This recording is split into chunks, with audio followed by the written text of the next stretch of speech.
తెలంగాణ శామన మాట్లాడాల్సిందిగా కోరుతున్నాను. అనకు సమయాన్ని దృష్టిలో పెట్టుకొని మాట్లాడండి. అందరికీ ముందుగా సామాజిక ఉద్యమ బంధనాలు. జై భీమ్. నన్ను క్షమించాలి సార్, నందిని సిద్ధారెడ్డి గారు కానీ పక్కన ఉన్న విఠలన్న కానీ పృథ్వన్న కానీ లేట్ అయింది. వచ్చే క్రమంలో నాకు కారు పంక్చర్ అయింది. మా వెంకటేష్ నేను మీటింగ్ అనుకున్నాను కదా, వెంకటేష్ ఎట్లా అంటే మెట్రోలో పోదాం లేట్ అయింది. దయచేసి ఇక్కడ నాకంటే ముందు వచ్చినటువంటి వాళ్ళందరూ పెద్ద మనసుతో నన్ను క్షమించాల్సిందిగా కోరుకుంటూ, నేను జీలకర్ర సీనన్న మాట్లాడింది వస్తూ కారులో లైవ్ పెట్టుకొని స్టార్టింగ్ నుంచి పెద్దవాళ్ళు ఏం మాట్లాడారో వినుకుంటూ వచ్చా. నేను ఏం చెప్తున్నానంటే, వీళ్ళు రాజ్యాంగం, ఈ నేల, ఎవరెక్కడైనా బతకొచ్చు, సనాతన ధర్మాన్ని చీలిక, కోమటలు అన్నప్పుడు ఎక్కడ వేరు, దీని వెనకాల నక్సలైట్లు ఉన్నారు, తుకడే గ్యాంగు, ఈ రకరకాల మాటలు మాట్లాడుతున్నారు. రైట్. కోమటోళ్ళని తిట్టినప్పుడు మార్వాడోళ్ళు ఎక్కడ ఉన్నారు? పోనీ వీళ్ళ తరపున ఉన్నారా? కోమటోళ్ళ తరపున ఉన్నారు సార్? వీళ్ళు లేరు. కోమటోళ్ళ పొట్ట కొట్టిందే మీరు. రైట్. మా ఊర్లో కోమటోళ్ళము, మాదిగోళ్ళము, మాలోళ్ళము, కుమరోళ్ళము, కమరోళ్ళము, రెడ్డోళ్ళము, బాబరోళ్ళు అందరం కొట్టుకుంటాం, కలిసి ఉంటాం. మీతో మాకు ఏంటి బంధం అంటున్నా. మీ బావ అంటారు కదా, బట్టి విక్రమ్ గారు, మార్క గారు, మా బావ అవుతాడు, బట్టి విక్రమాక అన్నది నాకు బాబా అవుతుంది, వాళ్ళ అక్కది నాకు సీత అవుతుంది అంటున్నాడు. వాడు మన అందరిని తాగుపోతున్నాడు. నీకు బావ అయితే మీ బావ నువ్వు ఇద్దరు తెలుసుకోండి. మీ బావ ఒక్కడిది కాదు ఈ రాష్ట్రం. తెలంగాణ 4 కోట్ల మంది ప్రజలది ఈ రాష్ట్రం. దాంట్లో మీ బావ ఒక్కడు కావచ్చు. మీ బావ కూడా మాకున్నప్పుడే. మరి మేమేమవుతాం? ఆయన బావ అంటున్నావు, నువ్వు నాకు బామ్మర్ది అవుతావు, మరి నాకైతే నేను పెద్దోడు, నువ్వు అటు అనొచ్చు లేదు తెలియదు. కానీ ఎందుకంటే తాగుపోతున్నాను, ఇంకా నాకు చాలా కోపం వచ్చిందన్న. కాబట్టి సంఘ పరివర్తనలో ఎక్కడా కూడా మీ పాత్ర లేదు. తెలంగాణలో ఉన్నటువంటి ఏ గ్రామంలోకైనా వెళ్ళండి, ఆ కులం ఉంటుంది, ఆ కింది కులమైన పై కులమైన వాళ్ళ బాధలు చెప్పుకుంటారు. ఉస్మానియాలో ఎస్సీ ఎస్టీ విద్యార్థి సంఘాలు ఉన్నాయి, బీసీ సంఘాలు ఉన్నాయి, ఓసీ సంఘాలు ఉన్నాయి, రకరకాల సంఘాలు ఉన్నాయి. మార్వాడి సంఘం ఉందో లేదో తెలుగుతా ఉండదు. ఉందా మార్వాడి సంఘం? లేదు. ఎందుకంటే మార్వాడులకు అవసరం లేదు. నాకు తెలిసి ఎన్నికలు వచ్చినప్పుడు దుకాణం క్లోజ్ చేసి ఓట్లు కూడా ఎవరు వీళ్ళు. మీరు రాజ్యాంగం హక్కుల గురించి ఎవరు ఎక్కడైనా బతకొచ్చు అంటే ఎవరు ఎక్కడైనా బతకొచ్చు. మీరు బతుకుతే మాకేం బాధలేదు. మాకే బతుకు లేకుండా చేస్తా అంటే ఎట్లా కదా?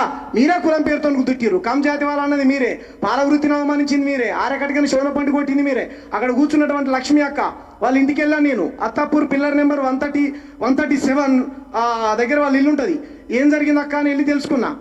తర్వాత చెప్తాను అక్క ఓపెన్గా. కొంతమంది నాయకులు వచ్చి అక్క ఎందుకు మార్వాడీలు నిన్ను కొట్టారు అని అక్కడి నుంచి సంజాయించే ప్రయత్నం చేస్తారు. వాస్తవం ఏంటంటే అక్క తెలంగాణ ఆమె బీజేపీలోనే ఉంది.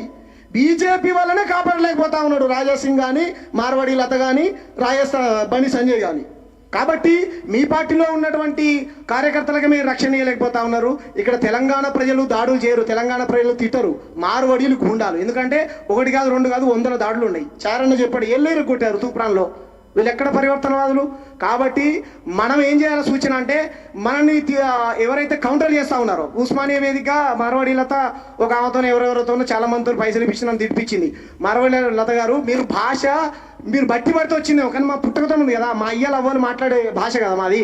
ఖమ్మం జిల్లా వరంగల్ ఖమ్మం సరిహద్దు ప్రాంతం, బయ్యారం మండలం, వినోభవన్ అనే చిన్న పల్లెటూరు మాది. Agency area. బియ్యం గుప్తా అనేట ఆయన ప్రాజెక్టు కట్టిండు. మా నాయన మా వాళ్ళు తునికాకు పోయి బీడీలు అవుతారు కదా, ఆ ఆకులు కోసుకొచ్చి అడవికి పోయి అమ్మి మమ్మల్ని సాదిర్రు. మీకేం తెలుసు మా బాధలు? మేము బాధలు పడ్డాం, పల్లెటూరులో పుట్టినాడు. మా ఊర్లో కూడా మార్వాడి దుకాణం ఉన్నది. కాబట్టి మా ఊర్లో ఉన్నటువంటి సీన్ సౌకర్యం ఉంటుండు కోంట ఆయన.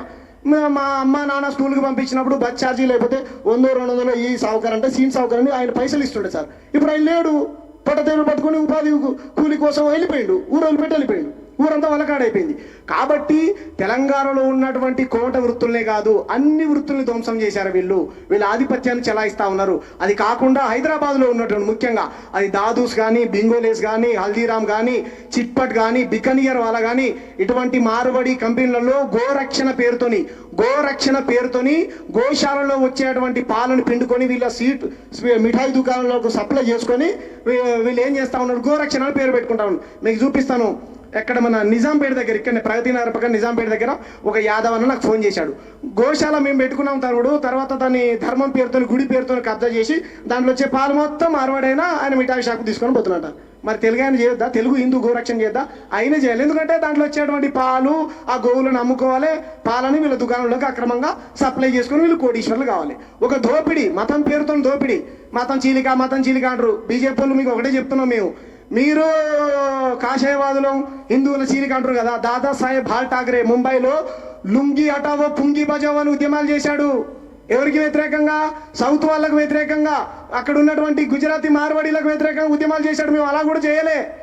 ఎందుకంటే స్థానికంగా వాళ్ళు గుజరాతీ మార్వాడీలు అక్కడ ఏ కంపెనీలు పెట్టుకున్నా 80% ఉద్యోగాలు ఇవ్వాలన్నాడు. విఠలన్నతో నేను గతంలో మాట్లాడా, తమ్ముడు మన తెలంగాణ వాళ్ళు అంటే బయట వాళ్ళకి భయం లేదు, దాదాసాహెబ్ బాల్ ఠాకరే విగ్రహాన్ని చూస్తేనే ముంబైలో ఉచ్చపోసుకుంటారు ప్రాంతేతరుడు. కాబట్టి అలా కూడా మేము ఎవరిని భయపెట్టలేదే. మా హక్కుల కోసం మేము కొట్లాడుతూ ఉంటే మా మీద దుర్భాషలు ఆడుతూ ఉన్నారు, రకరకాల మాటలు మాట్లాడుతూ ఉన్నారు. కాబట్టి మీరు గుర్తుపెట్టుకోండి, మీరు కంపెనీలు పెట్టుకున్నా, ఫ్యాక్టరీలు పెట్టుకున్నా, ఏ చేసుకున్నా మా ప్రాంత బిడ్డలకు ఉద్యోగ ఉపాధి అవకాశాలు ఇవ్వాల్సిందే. మా పోరాటం ప్రభుత్వంతో మీతో కాదు. మీరు దాడులు చేస్తాం, బూతులు తీస్తాం అనుకుంటే అదే మీ సంస్కారం అయితే చెప్పండి. మేము ఆది హిందువులం, మీరు సనాతన హిందువులు అయితే కావచ్చు, తర్వాత వచ్చినాం. మేము ఆది హిందువులం. మా దేవతలు, మా దేవుళ్ళు ఇక్కడ ఉన్నటువంటి వాళ్ళు. మీ దేవుళ్ళు గుజరాతీ సంజయ్, మార్వాడి లత, రాజస్థాన్ సింగ్. మీరు తెలంగాణ ప్రజలను ఓట్లాడకండి, మార్వాడి గుజరాతీలను ఓట్లాడకండి. గ్రామాలలోకి వస్తే తెలంగాణ ప్రజలను వీళ్ళకు ఓట్లు వేయకండి. వాళ్ళకి ఎవరికైనా సరే. రేవంత్ రెడ్డి కూడా వేయకండి. ఎందుకంటే రేవంత్ రెడ్డి కూడా పృథ్వీను, నన్ను ఇలా ఉద్యమం చేసిన వాళ్ళని అర్ధరాత్రి ఇంటికి వచ్చి అక్రమంగా అరెస్ట్ చేయించాడు. ఆయన చెప్పాడు ఏబీపీలో స్కూల్కి పోయినట్ట, కాలేజీ ఏమో టీడీపీలో పోయినట్ట, ఉద్యోగం కాంగ్రెస్లు చేస్తున్నట్ట, జీతం నరేంద్ర మోడీకి ఉన్నాడు, తెలంగాణ ప్రజలు పనులు కడతారు ఆయనకు. కాబట్టి నరేంద్ర మోడీ, అమిత్ షా, జేపీ నడ్డా, బండి సంజయ్ అన్ని తెలంగాణలో ఉన్నటువంటి అన్ని రాజకీయ పార్టీలు ఈరోజు గుజరాత్ మార్వాడీల పైసలకు అమ్ముడు పోయి తెలంగాణ ప్రజల తరపున రేలు. కాబట్టి మేధావులు, విద్యావంతులు, ఇక్కడ ఉన్నటువంటి ముఖ్యంగా విద్యార్థి నాయకులు, నాకంటే పెద్దవాళ్ళు, చిన్నవాళ్ళు, అన్నలు, తమ్ముళ్ళు, మంచి చెడు నాకు చెప్పేటువంటి వాళ్ళు ఎవరు ఉంటే చెప్పండి. ఈ ఉద్యమం ఒకరి కేంద్రంగా కాకుండా అందరి కేంద్రంగా నడవాలని మనస్ఫూర్తిగా కోరుకుంటూ మరి ఒకసారి మీ అందరికీ సామాజిక ఉద్యమాభివందనాలు. జై భీమ్, జై తెలంగాణ, జై సామాజిక తెలంగాణ.